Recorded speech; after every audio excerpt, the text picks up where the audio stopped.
assunto e nós vamos conversar com o professor doutor do Departamento de Ciência Política da Universidade Estadual de Campinas, a Unicamp, André Kaissel. Bom dia, André. Bom dia, tudo bem? Uma saudação a todos os ouvintes do Jornal Brasil Atual. Prazer em recebê-lo aqui, André. E nos últimos anos a gente sabe que o Brasil acabou abrindo mão de ser um protagonista em organizações internacionais, em especial aqui, as da região, né, como a União das Nações Sul-Americanas, a Unasul, acabou reduzindo também sua presença no Mercosul, de forma geral acabou perdendo importância internacional. André, que perspectivas se abrem agora para a relação do Brasil, em especial com a América do Sul, com o novo governo? Bom, eu acho que essas perspectivas são, em princípio, as melhores possíveis. Eu digo em princípio porque, evidentemente, nós estamos partindo, né, das declarações do presidente eleito, né, Luiz Inácio Lula da Silva, né, e do histórico dos seus dois primeiros governos. Mas nós não sabemos como será esse governo, que vai enfrentar, tanto interna como externamente, condições muito difíceis, né? Muito mais difíceis do que aquelas enfrentadas há 20 anos atrás, quando Lula tomou posse pela primeira vez. Mas, dito isto, eu tenho a impressão que o desastre que o governo Bolsonaro representou para as relações internacionais do Brasil, com o mundo em geral, com a América Latina em particular, é tão grande que a simples eleição de Lula já produziu efeitos positivos, né? Isso pode se ver no número e na rapidez com que chefes de Estado, né, reconheceram a vitória de Lula, o entusiasmo com que ela foi acolhida, inclusive o convite que ele recebeu enquanto presidente eleito para estar, por exemplo, na COP27 no Egito, né, que começou por esses dias. Né?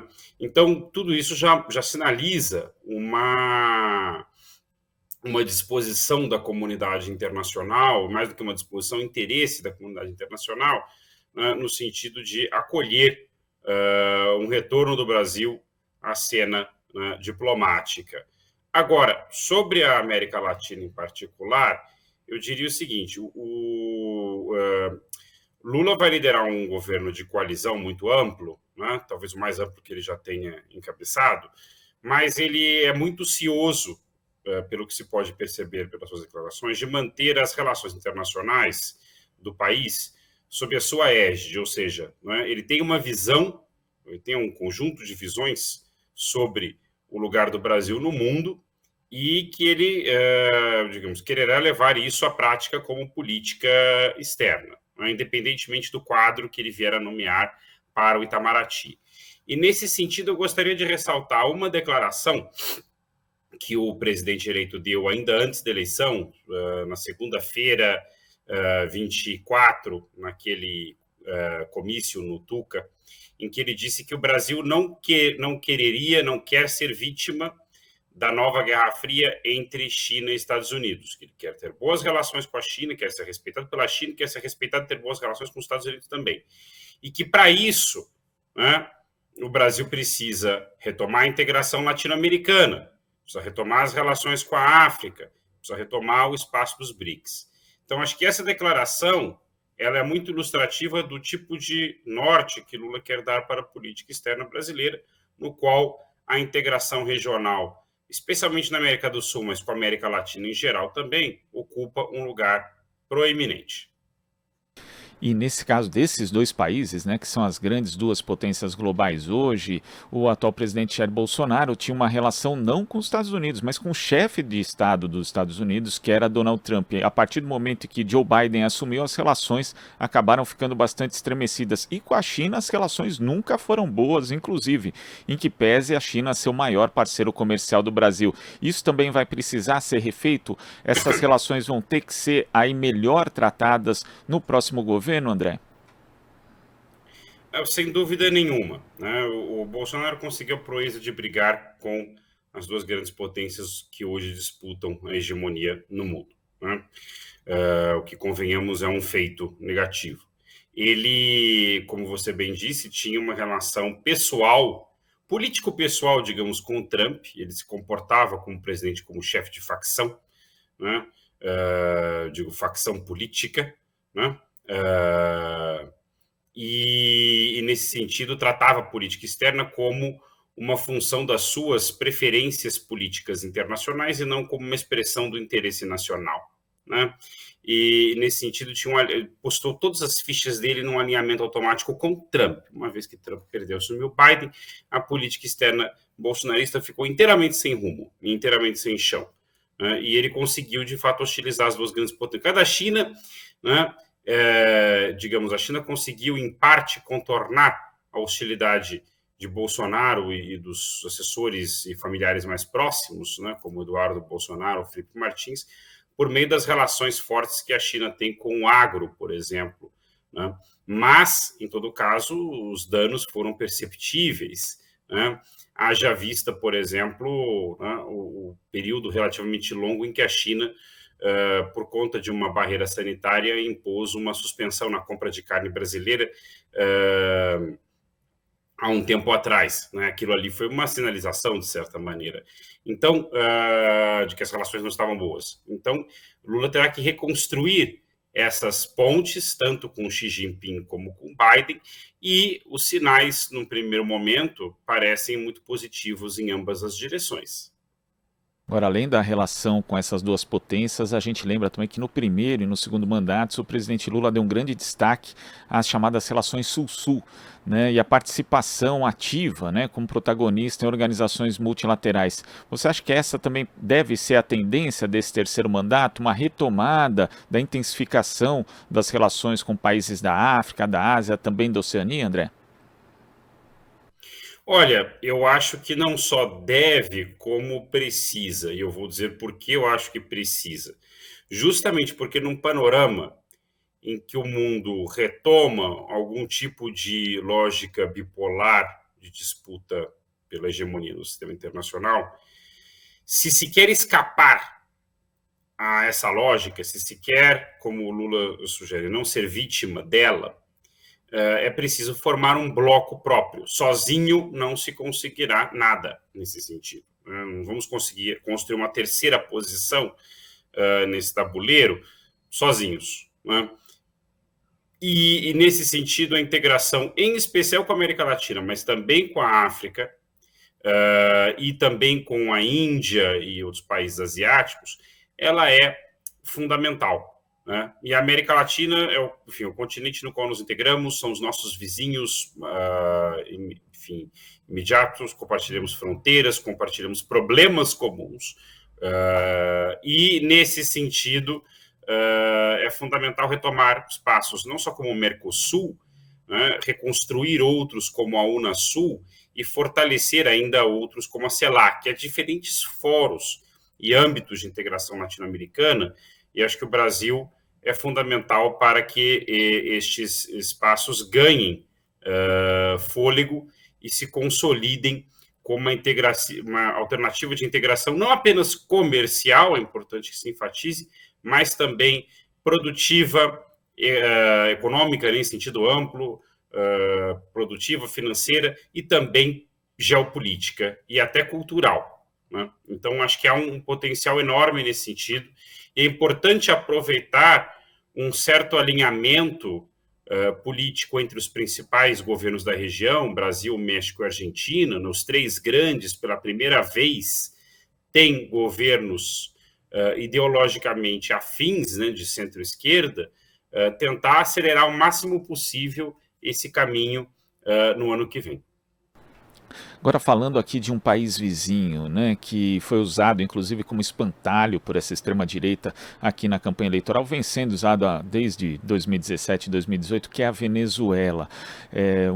A gente lembra aqui que a Venezuela nós tínhamos, né, o Brasil, um comércio bilateral que superava 5 bilhões de dólares, né, em 2016 e hoje não representa nenhum, né, quer dizer, houve uma queda muito grande nessa relação comercial. E além de ser um país importante também, porque nós temos 2.000 quilômetros, 2.199 quilômetros de fronteiras com esse país vizinho. Também vai ser preciso retomar as relações diplomáticas com a Venezuela e fazer novamente uma relação de Estado para Estado, sem todo esse caráter quase xenófobo, né, que o governo Bolsonaro acabou implantando na relação entre os dois, André?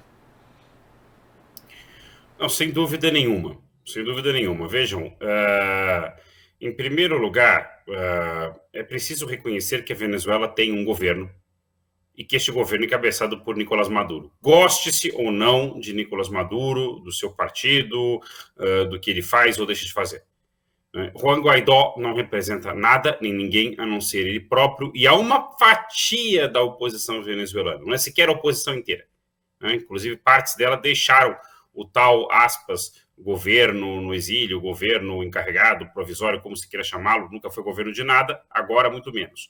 Então, assim, essa é a primeira farsa que precisa abandonar. A Venezuela tem um governo e o presidente chama-se Nicolás Maduro. Reconhecer isso é o passo número 1. E o passo número 2 é restituir relações de Estado para Estado, como você bem disse. E nós temos uma série de questões delicadas para lidar com a Venezuela, a imigração, a fronteira enorme, como você disse, a questão amazônica e ambiental, que será prioridade neste governo, além, é claro, de questões comerciais e relações comerciais que podem e devem ser retomadas, porque este é um comércio que, aliás, sempre foi favorável ao Brasil.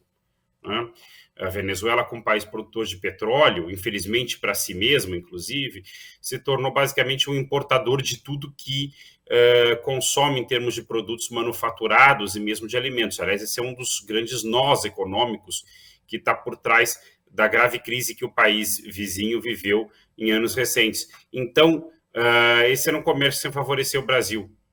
Portanto, ao, digamos, impor uma lógica de fronteiras ideológicas, do tipo da Guerra Fria, da primeira Guerra Fria, que foi o que o governo Bolsonaro fez na América Latina, um pouco seguindo uma espécie de lógica de Operação Condor 2.0, nós não só prejudicamos a Venezuela, nós nos prejudicamos a nós mesmos. Então, se alguém quer contribuir, inclusive, para que as condições dentro da Venezuela melhorem, para que parte, pelo menos, dos imigrados da diáspora venezuelana possam voltar a seu país, e até para que as relações entre governo e oposição melhorem, para que haja um ambiente democrático mais sólido na Venezuela nos anos futuros, esse é o melhor caminho, e não a construção de um antagonismo ideológico que só serve, digamos, a uma fração extremista da oposição venezuelana, a alguns interesses venezuelanos e norte-americanos e de cubanos exilados organizados em Miami, a direita internacional, a extrema-direita internacional, e aos Estados Unidos. Mesmo aos Estados Unidos, essa política já não serve mais.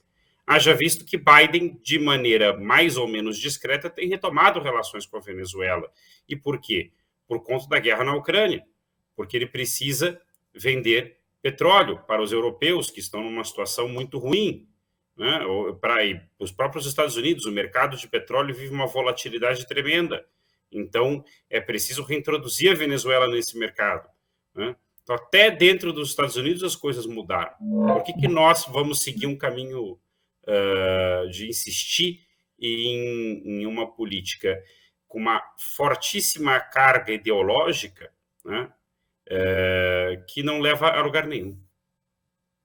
André, você tocou na questão da guerra na Ucrânia e a gente sabe que o reconhecimento internacional do presidente Lula é muito grande, né? Tanto que de pronto os chefes de Estado, como o próprio Joe Biden, reconheceram ali a vitória do hoje presidente eleito, né? O Emmanuel Macron, inclusive, fez um tweet ali com um trecho da conversa telefônica em que ele parabenizava Lula pela sua eleição. Você acha que agora, né, que o Brasil está voltando ao plano internacional, mesmo com um presidente que ainda não tomou posse, é possível que o país tenha uma participação na busca por uma resolução desse conflito na Ucrânia? Olha, eu acho que, bom, é difícil dizer a priori se nós teremos algum espaço para isso, até porque aquele conflito é bastante complexo, e é onde jogam alguns dos grandes interesses geopolíticos hoje no mundo. Agora, que Lula é dos poucos chefes de Estado que tem diálogo hoje com os dois lados, poucos chefes de Estado, ele ainda não é chefe de Estado, mas será em janeiro, será um dos poucos que tem contatos com os dois lados, isso é óbvio. Aliás, me pareceu muito sintomático que na segunda-feira, Vladimir Putin e Volodymyr Zelensky ambos reconheceram e parabenizaram a vitória de Lula. Portanto, isso é talvez o sinal a evidência mais cristalina do arco enorme de interlocução que Lula possui no mundo e do qual hoje o mundo precisa muito. E ele é um dos poucos que está em posição de promover hoje conversas como, por exemplo, esta, né, de poder falar com ambos os lados, né? Nesse sentido, essa posição privilegiada dá a Lula uma responsabilidade enorme. Se ele terá espaço, se atores como os Estados Unidos e Rússia permitirão ou darão algum espaço para que Lula possa desempenhar esse papel favorável à paz no mundo, isso é uma questão a ver. Não será fácil. Já vimos isso no passado, quando Lula, juntamente com o governo turco, conseguiu, né, o governo Lula e o governo Erdogan, conseguiram mediar uma solução para a questão nuclear no Irã. Os Estados Unidos de Obama depois boicotou isso no Conselho Internacional para não ceder protagonismo ao Brasil, no Conselho de Segurança da ONU, né? Boicotou isso no Conselho de Segurança da ONU. Curiosamente, para poucos anos depois, adotar um acordo muito parecido com aquele que o Brasil tinha proposto ali em torno de 2009, 2010. Né? Então, não será simples, mas espero que sim, que ele tenha esse espaço, porque é dos poucos que poderia fazê-lo hoje. André, muito obrigado pela sua participação aqui no Jornal Brasil Atual de hoje. Até a próxima. Eu que agradeço, um bom dia para vocês e para todos os ouvintes. Bom dia. Conversamos aqui com o professor doutor do Departamento de Ciência Política da Universidade Estadual de Campinas, a Unicamp, André Kaissel. Você está ouvindo Jornal Brasil Atual. As notícias que os outros não dão.